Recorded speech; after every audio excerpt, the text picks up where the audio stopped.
Hey everybody, it's Frozen with Outdoor Adventures and thanks for joining me. Today I want to give my review on the LiteAF Curve 35 liter backpack. This is the backpack that I had for about 1,500 miles of my thru hike of the Appalachian Trail in 2019. Before we kick this review off, a full disclosure just to stay transparent with my subscribers, I did receive this pack free of charge from LiteAF, but in no way am I obligated to give a good review of the product. I am simply providing my honest feedback to not only you, my subscriber, and to him as the vendor. When I first started my hike, it was February 23rd.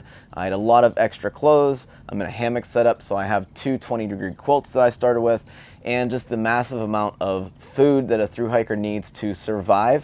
I ended up needing a little bit bigger of a pack, so I opted for my old Z-Packs Arc Haul. Now, around the 700-mile mark, near the Roanoke area of Virginia, I sent my 4-season stuff home, got my 3-season gear, and the LiteAF backpack. So that's where we are right now. So the LiteAF backpack is a Curve 35, which means there's 35 liters internal capacity in just the main pocket alone. It does not count for the extra capacity you have in the mesh pocket, the side water bottle pockets, or the extras that I added on for the mesh shoulder strap pockets. Now, this is a frameless backpack, which means it doesn't have any kind of components that transfer the weight from your shoulders to your hips. So whenever you're looking at a frameless pack like the LiteAF Curve 35, you really need to be conscious about your base weight. For me, my base weight on the Appalachian Trail at least was about 10.5 pounds.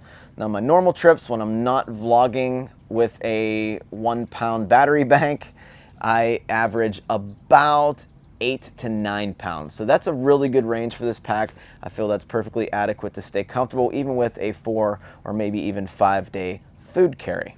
One of my favorite features about this pack is the comfort on these shoulder straps. I talked about this in my first looks video, but it was definitely solidified on my Appalachian Trail thru hike. The shoulder straps are just wide, they're padded, they're very comfortable, and it feels like the pack is actually hugging the sides of your body instead of just going right underneath your armpits down to the bottom of the pack. Another thing I love is the mesh pocket. You can fit a ton of stuff in this mesh pocket. I was really never struggling for room in the back. I have my full 11-foot Cuban fiber tarp from Hammock Gear in the back of this thing. I carried wet socks. I carried sometimes my hammock suspension if those were wet, my water filtration system. Carried a ton of stuff in here and sometimes even extra snacks. So it never really had a problem. Another awesome feature about the pack are these massive water bottle pockets on the sides, which can easily hold 2 1-liter smart water bottles with no problem, and you can even have some extra room on the side. LiteAF packs are completely customizable. Not only can you choose the color of the pack, the shoulder strap accessories, if you want a V-top or a single strap like I've chosen, you can choose to get a bottom mesh pocket that you can stuff your snacks into or whatever else you need, gloves, anything. But you can also choose whether or not you want a full padded hip belt, pack wings, Fanny Pack connection, or what I chose, which is just a simple 1-inch webbing, and they attach via these convenient clips, and they attach right into the webbing loops on the bottom of the pack. I know there's going to be a lot of questions surrounding which hip belt you should buy, or even my base weight is X, will this pack work for me? So let me just give my personal advice, but honestly the best person to ask is going to be LiteAF, and he'll be happy to answer any and all questions. But for my personal advice, I'd say if you're around the 15-pound range, you might want to reconsider getting a frameless pack. I think that is just going to be a little uncomfortable because remember, a lot of the weight is going to be in your shoulders on a frameless pack. And personally, if at 15 pounds, you're going to want something that allows you to transfer some of the shoulder weight to your hips. I'd say the pack really works well around a 12-pound or lower base weight. In fact, if you're at 12 pounds, I'd still recommend getting the full sewn padded hip belt. And if you're under 12 and pushing yourself to go lower, I'd recommend using the pack wings or even possibly the 1-inch removable webbing. For those people around a 10-pound base weight, I definitely say use the 1-inch removable webbing. And for those that are under like 10, 9 pounds, somewhere around there, you know, you can just rock it without a belt at all. And I think that is going to work really well for most people. Take that advice with caution. Everybody's different. The best person to ask is LiteAF. Speaking of the clips that are used to attach the different belt systems onto the pack, I really enjoyed having a fanny pack there, whether it was attached to the pack or just standalone like this, or you could easily modify it to have it as like a little town fanny pack where you could put your phone, your wallet, your phone charger, whatever you wanted to, camera, anything you wanted. And so when I lost the weight around my waist, I called for this to be sent. This is just a standard 1-inch webbing hip belt. And I used that attached to the pack. And on top of that, I just wore the fanny pack, you know, standalone. I guess over the course of about 1,000 miles, these clips, the sharp edges of that clip right there, wore a nice little small hole into the corner of the pack, making wearing a hip belt a little dangerous because it could rip the stitching right out. Now what's funny is the stitching didn't rip. The actual Dyneema composite fabric material ripped. So no fault of LiteAF. This was my stupid fault. When that happened, I ended up calling Chris, the owner of LiteAF, and see if he could make me a new pack because I was in the middle of a thru hike. 5 days later, this showed up in New Hampshire for me. Brand new LiteAF Curve 35 with the updated everything. So we're gonna take a look at both of these, but first let's get down to the table. As far as durability and construction go, everything is holding up well. There's really no signs of any wear and tear, except obviously the part that I personally screwed up on. If you look at the bottom pocket, there is absolutely zero signs of wear and tear, which I was quite surprised about. I thought I would at least get some snags or some holes in this stuff, this Lycra, I believe, down here.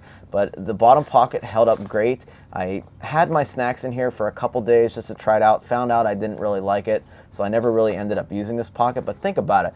This pack was full with, you know, sometimes 3 to 4, 4.5 days of food in, and this is showing no signs of wear and tear. Same with the other side with the back mesh pocket. No signs of wear and tear, going under logs, going through trees, finding campsites, and, you know, nothing is wrong with this. I really have no durability issues with any of the pack material itself. Nothing itself is wrong. The side water bottle pockets, which were scraped against trees, I don't know how many times, are holding up perfectly fine, and no wear and tear in any of the shoulder straps. Honestly, if you gave me this pack and kind of cleaned it up a little bit from all the dirt and the sweat marks, I probably wouldn't be able to tell that this was a used pack. Now this pack is made up of 2.92 ounce per square yard Dyneema composite fabric, so it is very, very water resistant, however not waterproof because you still have stitching along the sides of the pack. To prevent water from getting into that stitching, what most manufacturers do is they decide to tape seal it with Cuban fiber tape, and LiteAF is no different. In fact, they did a great job at taping this, and after, like I said, 1,000 miles, I don't see any of the tape unsticking from the original fabric. In fact, I'm actually really surprised at that. This is the first time I am personally looking at it, and I don't see one problem at all. Let's check the back real quick here. Yeah, nothing is untaping itself or delaminating or anything like that. Speaking of the waterproofness of this pack, I only noticed a couple drops at the bottom of this pack, and I chalk that up to opening my bag throughout the day for stuff that I needed, my cook pot, my food bag, etc., etc. And man, it rained a ton on my thru hike, and I know just water just ended up seeping down and just kind of sat at the bottom, which is why I still recommend anyone that has, you know, any kind of down equipment or just people that want to keep their stuff dry, period, line it with a nyloflume or a trash compactor bag and just save yourself any of the headaches of being afraid to open a pack like this. But as far as the tape sealing goes, it's spot on. It's perfect. No issues whatsoever. This is the second pack. This is the one that has 500 miles. I picked this up in New Hampshire. So this lasted through New Hampshire and Maine, which if you're not familiar with the AT through those two states, it's pretty much the hardest 500 miles of the AT. It's very rocky. very rooty. There's lots of kind of ridiculous climbs up and down that you need to do, lots of rock scrambling, and it's home of the Mahoosuc Notch and Mahoosuc Arm, which are the most fun or most difficult parts of the trail, however you want to look at it. So this is a good pack to compare just the worst possible trail conditions. What I had in this pack was I had a small snag in New Hampshire. I just was sliding down a waterfall and this happened. It doesn't affect the performance of the pack at all. And this right here, this little delaminating section right here was caused by my Patagonia Strider shorts, which have a zippered pocket in the back. The zipper I had forgot to just leave open, and it was actually digging into the material on this. This is really easy to fix, just a piece of carbon fiber tape, and this will be as good as new. So really not even worth mentioning, but I did want to mention it just for completion of this review. So on this pack, you'll notice that there are 4 little loops down here. This is not only for being able to attach a fanny pack to the lower ones via these clips, and the way you do that is you just open up the clip, you run that clip through the loop, and then you just kind of clip it down together, and there you go. Now you have a fanny pack attached to it. This is one of the greatest designs I have ever seen if you're not going with a full hip belt, because on higher day carries, if you're carrying a little bit more weight than usual, you can opt for these pack wings. And what they do is they have 2 clips, as you can see, 2 clips right here, and you can use these 2 loops to attach that to give you a little bit of some extra support to transfer some, not much, but some of the weight of the pack, keeping in mind that it is frameless, to your waist. And they are 2-way adjustable hip belts. So this is really, really good. I actually ended up using these starting in New Hampshire just because my food intake was just absolutely insane. And I probably had about 22 to 24 pounds in this backpack at any given time coming off of a resupply day. So this was definitely good and more comfortable for higher food carries.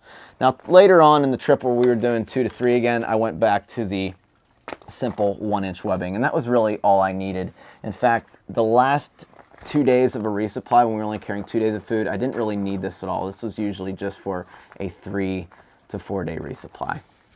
And like I said, the pack wings for anything heavier than that. After you've packed your backpack, to close the pack, you got 1 snap and 2 snaps, and then you can take some of the air out and just simply roll the pack down and clip it at the top.